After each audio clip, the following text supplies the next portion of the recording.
Salut à tous, bienvenue sur votre émission préférée sur Zouk TV, Quoi de neuf. Là, vous apprenez des choses avec des gens qui nous parlent de problèmes de société, de sportifs, d'artistes, etc. Et aujourd'hui, voici, comme on dit, venir le temps de la rentrée des classes. Alors, bal fini, violon dans le sac, tout le monde en serré, et il y a des professeurs, il y a des gens qui, dans l'ombre, préparent cette rentrée. Et j'ai à mes côtés, justement, Valérie Vertal-Lorieux, qui est secrétaire syndicale du SNES. Bonsoir, bonjour Valérie. Bonjour Michel. Alors, les vacances d'abord, Ça s'est bien passé, bien évidemment. Ça fut court, puisque nous, en tout cas, dans les organisations syndicales, on termine assez tard. On a terminé le 20 juillet quand même, et puis on a repris un petit peu plus tôt, puisqu'il faut répondre aussi aux collègues qui ont un certain nombre d'interrogations quant à la rentrée. Mais en tout cas, c'est toute bonne chose à une fin, il faut bien reprendre. Voilà. Alors, tu m'as dit que ces vacances-là étaient courtes, mais j'ai l'impression que je vais te poser une question concernant des mesures qu'on serait peut-être amené à prendre très, très, très bientôt. Alors, une préparation de la rentrée, ça se prépare comment? Il y a des syndicalistes, il y a le recteur, etc. Configuration du bureau. En fait, la rentrée se prépare toujours à N-1.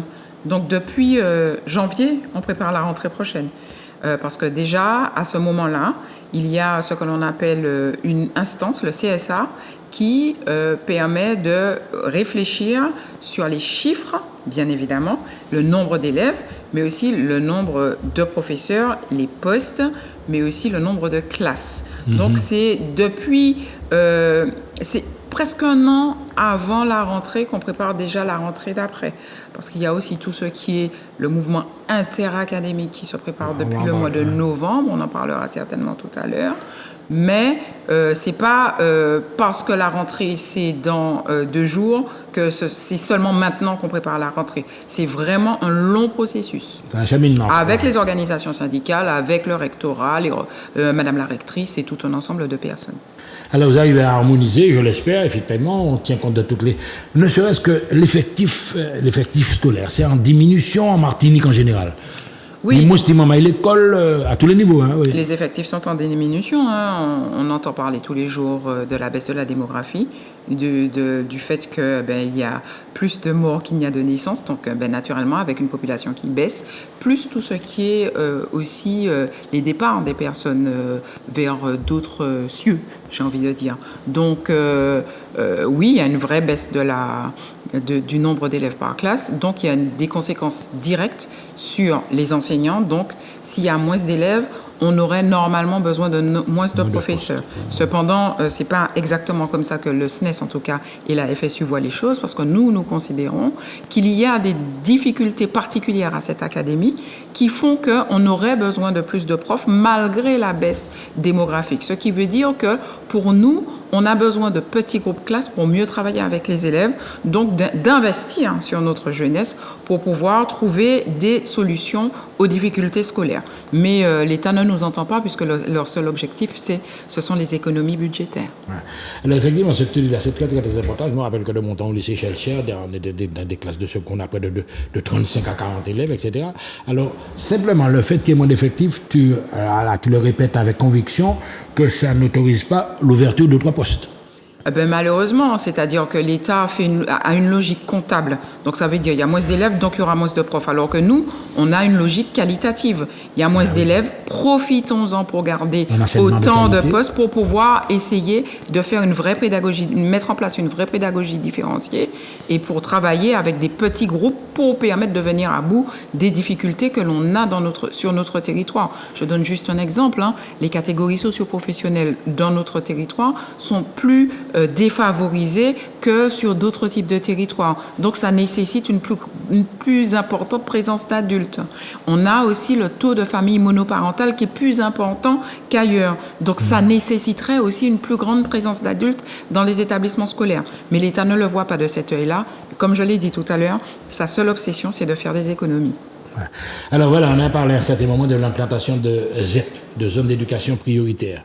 Alors là encore, on aura effectivement moins d'élèves, et puis il y a également le cru.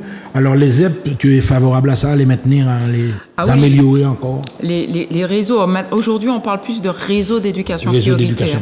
Parce qu'on intègre aussi le premier degré. Le problème c'est qu'on intègre le premier degré, c'est-à-dire les écoles primaires, mais on intègre aussi les collèges, mais on s'arrête au collège. Il n'y a plus de lycées qui sont en éducation prioritaire.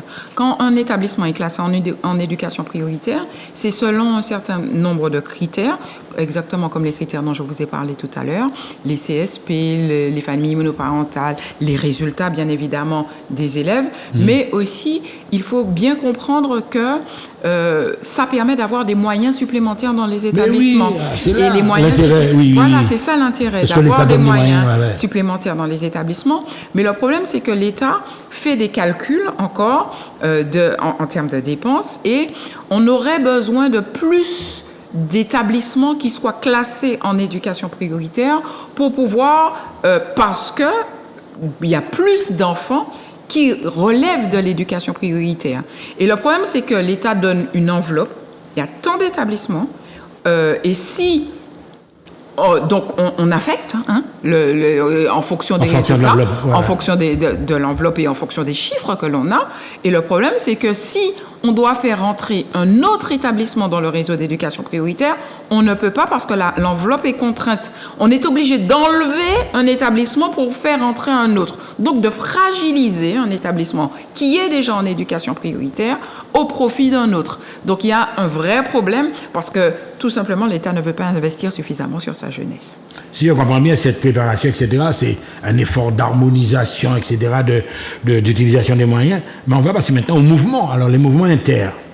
Alors, il y a deux choses. Il faut comprendre qu'il y a dans le mouvement des enseignants, il y a deux choses. Le mouvement interacadémique et le mouvement intra-académique. Le mouvement interacadémique, qui se passe vers le mois de novembre, permet aux enseignants qui sont sur d'autres académies, mais aussi à nos stagiaires, de demander à rentrer dans l'Académie Martinique. D'accord ? On en a les résultats vers le mois de mars à peu près, qui permet de préparer la rentrée d'après. Donc ça nous permet de savoir qui part de l'académie et qui arrive dans l'académie en fonction de nos besoins. D'accord ? Oui. Il y a une deuxième phase que l'on appelle le mouvement intra-académique. Les gens s'inscrivent vers le mois de mars, avril et ont des résultats en juin à peu près qui leur permettent, au-delà d'être dans l'académie, une fois qu'ils sont arrivés dans l'académie, de demander un poste à Basse-Pointe, à Fort-de-France, au Vauclin, ou peu importe, sur le territoire. Il s'agit aussi, pour les collègues qui sont déjà en poste, s'ils ont envie de changer d'établissement, de type d'établissement ou bien de commune, de participer à ce mouvement intra-académique pour pouvoir obtenir une nouvelle mutation. Ouais. Alors, on va faire une petite parenthèse, un petit flashback. Les luttes que vous avez menées contre le déplacement de certains enseignants, vous vous rappelez, il y a peut-être 2 ou 3 ans, etc. Est-ce que c'est encore d'actualité toujours? Alors, il y a une vraie difficulté, c'est parce que, alors, on parle de déplacement, c'est pas exactement ça, c'est une affectation. Quand on est stagiaire, on est affecté. Donc déjà, les mots ont des sens et il nous semble que c'est important de parler d'affectation. Parce qu'on entend beaucoup de choses se dire qui sont aussi un petit peu populistes, et je n'ai pas peur de le dire. Ce ne sont pas des déplacements comme on l'a connu à des heures sombres dans l'histoire. Pas le minimum, non. Non, c'est une affectation. Ça, c'est la première chose à dire. C'est-à-dire que quand on passe en concours national, on est obligé de participer au mouvement pour pouvoir obtenir l'académie. Nous, qu'est-ce que nous disons au SNES et à la FSU?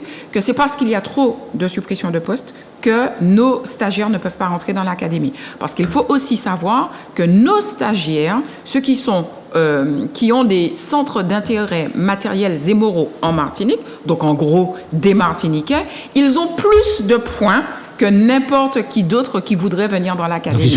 Donc ça veut dire qu'ils sont prioritaires. Mais le problème, c'est quoi? Si on supprime des postes, naturellement, ils ne pourront pas rentrer. Et c'est sur ça qu'il faut que l'on agisse, sur les suppressions de postes. Si on ne supprimait pas autant de postes, ils auraient pu rentrer dans l'académie pour enseigner en Martinique. Et quand certaines personnes arrivent sur le territoire et qu'elles ne sont pas des originaires de la Martinique, on va dire les choses globalement comme ça pour que tout le monde comprenne, c'est qu'il nous manque des enseignants dans cette discipline-là. Et c'est pour ça qu'ils arrivent. Et souvent, c'est des problèmes derrière où il n'y a pas la discipline à la fac, comme par exemple en philo, etc. Mais voilà, justement, j'ai vu quand même les coefficients de la philo au bac, c'est quand même triste quand même. Alors justement, dans ce secteur-là, il y a carence de professeurs? Dans certaines disciplines, il y a carence de professeurs en Martinique et c'est souvent lié à l'université. Il n'y a peut-être pas la discipline à l'université, mais il y a aussi dans certaines autres disciplines des professeurs en surnombre qui ont pu rentrer dans l'académie, mais pour lesquels il n'y a pas tant de postes que ça. Mais enfin, il faut vraiment prendre le temps d'expliquer et de ne pas être populiste. Quand j'entends Yoka remplacer Nègre en PIA, c'est pas vrai. Mais tu as un arrière-fond politique, tu vois toujours ça. Oui, mais il faut techniquement, ce n'est pas vrai. Ouais. Et je préfère dire les choses telles qu'elles sont. Il faut vraiment prendre le problème à la source. Et on a des propositions, en tout cas, au SNES et à la FSU, pour pouvoir améliorer le mouvement pour que plus de Martiniquais puissent rentrer sur le territoire. Ouais. Alors là, on va également toujours faire un flashback sur les résultats du baccalauréat. Vous êtes satisfaite, tu as cette en terminale, etc., tu prépares des élèves. Est-ce que le bilan est positif dans l'ensemble? Oui, parce que les chiffres sont meilleurs que ceux de l'année dernière. Il y a plus d'élèves qui ont réussi au bac. Ça a été très, très difficile par rapport au calendrier. Je rappelle que tu parles de la mise en place même ou l'épreuve? Alors, le bac Blanquer, en fait, a été très compliqué. Et l'année dernière, ça a été très compliqué puisque les élèves ont passé des épreuves de spécialité en mars, ce qui ne donne pas suffisamment de temps. Et c'est pour ça qu'il y a des évolutions parce que depuis 4 ans, on pousse, en tout cas les organisations syndicales, le SNES et la FSU naturellement, poussent au ministère pour que les examens reviennent au mois de juin. Parce qu'en mars, on n'a pas le temps, ni en termes de connaissances, ni en termes de méthodologie, etc., pour pouvoir travailler convenablement. On l'a fait, on a obtenu des résultats, mais à quel prix? Avec beaucoup de stress dans les équipes enseignantes, beaucoup de stress chez les élèves aussi. Vous imaginez un élève de terminale, c'est un tout jeune quand même, qui doit passer des épreuves en mars. Vraiment, ça a été difficile et on est extrêmement content aujourd'hui d'avoir réussi à faire entendre raison au ministère de l'Éducation nationale. Voilà, donc le baccalauréat, l'ensemble un bilan positif, etc. Et à l'occasion du baccalauréat, et alors le président, bon là on a un petit peu dans un petit flash politique, il va réduire les vacances scolaires sous prétexte qu'on va faire ceux qui ont le plus de difficultés entrer plus tôt. Alors là, non mais là tu ne t'engages pas, en fait. Alors, pour l'instant, de toutes les façons, il s'agit d'une annonce. Et avec Emmanuel Macron, on a l'habitude de choses qui sont purement politiques et qui sont un petit peu démagogiques. Ce qui ne veut pas dire que tout ce qui est politique est démagogique, mais lui, en tout cas, il use de la démagogie et de la communication à grand renfort de... Voilà. Alors, entrer plus tôt. Quel est l'avis du SNES? Déjà, première chose, clairement, on est contre. Déjà, pourquoi? Parce qu'il dit que c'est pour un petit peu venir à bout des inégalités. Est-ce que ça veut dire qu'en 10 jours, on est en capacité de venir à bout des inégalités que l'État n'est pas en mesure de lisser pendant toute la scolarité? À un moment, il faut arrêter aussi de mentir aux gens. C'est pas parce que les élèves vont rentrer 10 jours avant que on va rattraper tout le retard. On a besoin de moyens pour venir à bout des inégalités. On a besoin de plus de profs. On a besoin de plus d'assistantes sociales. On a besoin de plus d'infirmières.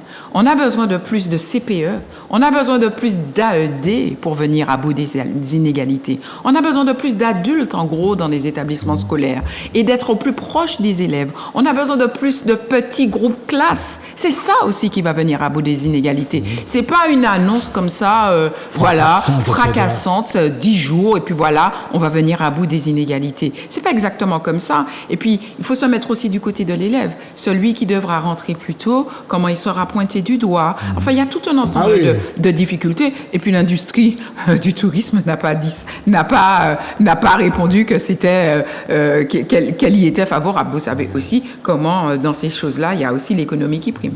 Donc voilà, donc on prend ça avec des pincettes, comme le disait Valérie. Alors, évidemment, on va revenir au problème de l'école actuelle, en fait, telle qu'elle est conçue, des petits problèmes comme le harcèlement. On sait que ça va toujours exister. C'est pas un petit problème, le harcèlement. C'est quelque chose d'extrêmement important contre lequel l'État doit s'engager. Et s'engager, c'est encore une fois des moyens, ce que l'État ne fait pas spécialement. Aujourd'hui, oui, le ministre a déclaré, et c'est quelque chose d'extrêmement positif, il faut le dire, que c'est le harceleur qui désormais devra changer de classe. D'établissement du moins, excusez-moi. Vous vous rendez compte que c'était le harcelé qui était obligé de changer d'établissement avant? C'est grave, les choses sont graves. Donc oui, il y a certainement une prise de conscience parce qu'il y a eu des cas, notamment au niveau national, mais il y a aussi des cas au niveau local. Peut-être qu'ils n'arrivent pas à ces drames, mais il y a des situations extrêmement difficiles d'élèves harcelés. Mais quand dans un système, vous n'avez pas suffisamment de personnel et qu'il y a des urgences au quotidien, il y a des problèmes que vous ne pouvez pas prendre à la racine pour le régler. Et encore une fois, on veut faire la lutte contre le harcèlement une des priorités de l'éducation nationale, mettons-y les moyens. Et pour l'instant, on n'a pas encore vu véritablement ce que l'État veut mettre en place comme moyen pour pouvoir véritablement lutter contre le harcèlement, qui est bien évidemment du harcèlement souvent en présentiel, mais aussi avec les réseaux. Oui, il y a à la des maison choses même, très oui, graves oui, qui se passent. Les parents. Donc il faut appeler les parents aussi à vérifier, à regarder ce que les enfants écrivent pour qu'ils puissent y avoir plus de paix sociale, en tout cas à l'intérieur des établissements scolaires. Alors on a vu que ce sont des problèmes, quand même, il y a le corps enseignant qui est concerné, mais on ne parle pas souvent, enfin à mon époque c'était le personnel à TOS, les agents, etc. Est-ce que, à votre niveau syndical, vous pensez à ce secteur-là? Naturellement qu'on échange tout le temps parce que dans un établissement scolaire, s'il n'y a pas les agents, l'établissement il fonctionne pas, je suis désolée.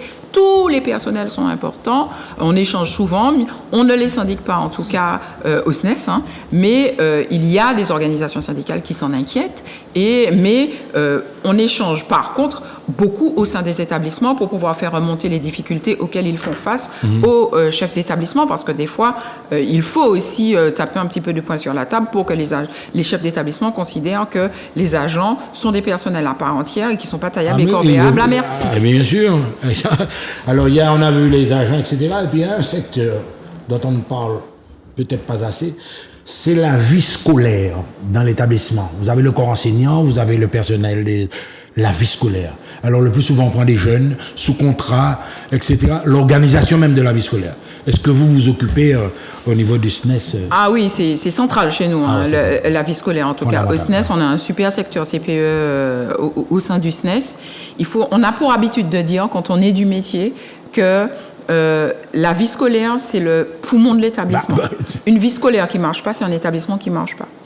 Et malheureusement, il y a un certain nombre de difficultés que l'on rencontre avec certains chefs d'établissement, il faut le dire, qui renvoient ces jeunes pour des raisons qui ne sont pas toujours avouables.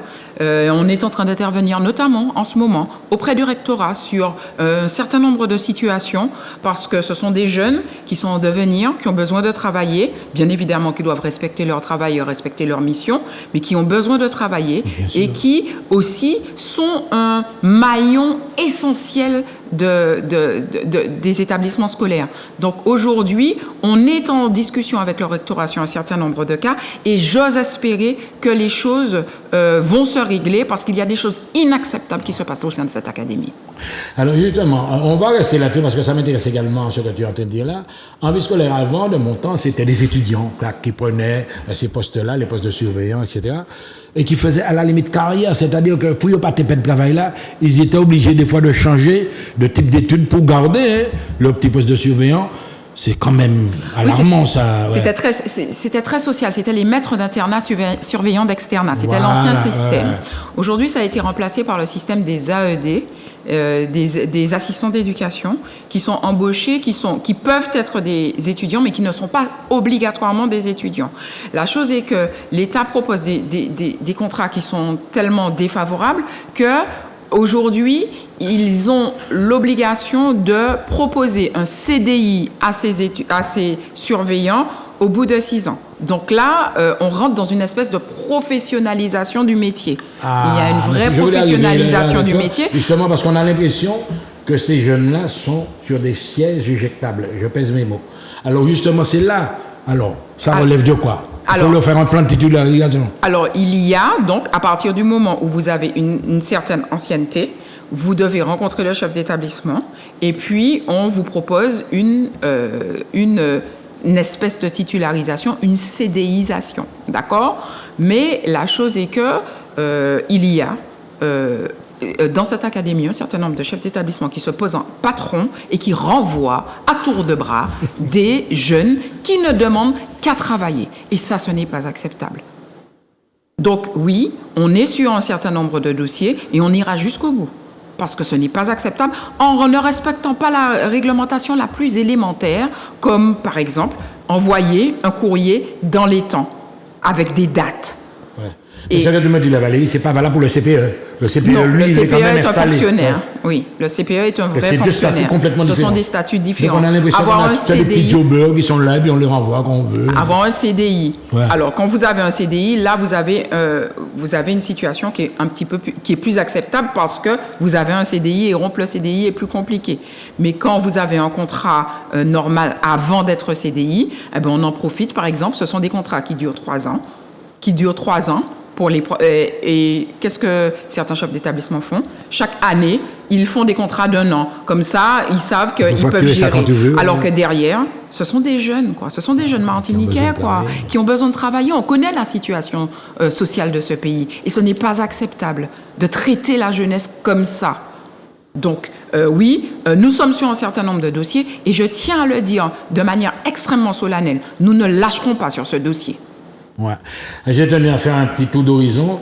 Donc, on est dans la dernière ligne droite, alors là, tu vas parler, etc. Est-ce que tu es optimiste concernant cette nouvelle rentrée? Alors, je ne peux pas être pessimiste avant de rentrer. Je suis très heureuse de pouvoir retrouver mes collègues. Pas de grève en vue pour le moment, non? Je suis très heureuse. Madame Véantal n'est pas synonyme de grève, monsieur. Je suis très heureuse de revoir mes collègues. Je suis très heureuse d'avoir de nouveaux élèves qui seront que je prendrai en charge. J'espère que les choses qu'on va faire avancer un certain nombre de dossiers, notamment sur la réforme du bac, toujours, hein, et puis sur ce fameux pacte qu'on nous impose et qu'on veut nous imposer et contre lequel on s'érige. Donc, on verra. Mais en tout cas, à chaque fois qu'il faudra dire notre position, faites-moi confiance pour le faire. En tout cas, merci, Madame Valérie Bertaloyo. Donc, elle est secrétaire syndicale du SNES. Et attention, elle a l'œil bien ouvert. Bonne rentrée à tous. À très bientôt.